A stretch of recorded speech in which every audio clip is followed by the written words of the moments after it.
សំឡ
ម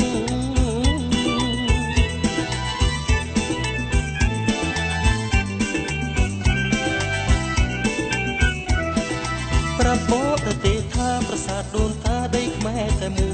យប្រាប់បរទេសថាប្រាសាទដូនតាដីខ្មែរតែមួយព្រះវិហារជាប្រាសាទត្រួយដូនតាលើស្ទួយទុកធ្វើជាគេ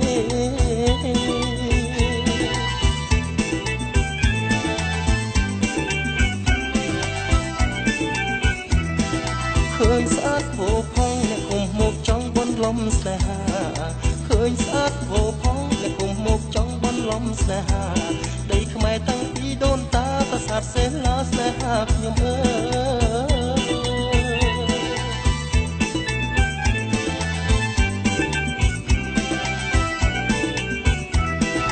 បើមើលសប្បាយស្រឈំឆាយបងក៏មិនថាបើមើលសប្បាយស្រឈំឆាយបងក៏មិនថាបើចង់មកសុំស្នេហាបងសូមប្រាប់ថាមានចារួចហើយ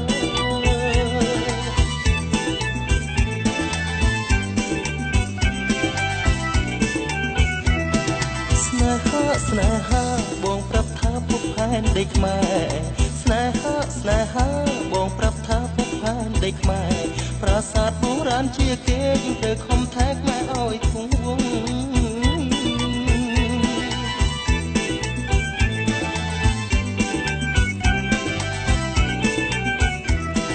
ប្រាប់បរទេសថាប្រាសាទដូនតាដីខ្មែរតែមួយប្រាប់បរទេសថាប្រាសាទដូនតាដីខ្មែរតែមួយព្រះវិហារជាប្រាសាទត្រួយដូនតាលើកស្ទួយទុកធ្វើជាគេ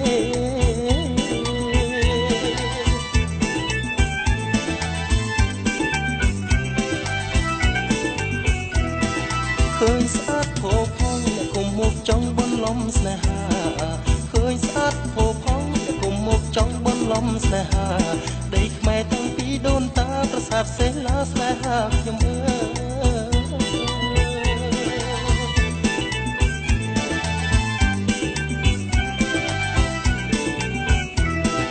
បើមើលសប្បាយស្រស់ឆោមឆាយបងក៏មិនថាបើមើលសប្បាយស្រស់ឆោមឆាយបងក៏មិនថាបើចង់មកសុំស្នេហាបងសូមប្រាប់ថាមានចារួចហើយ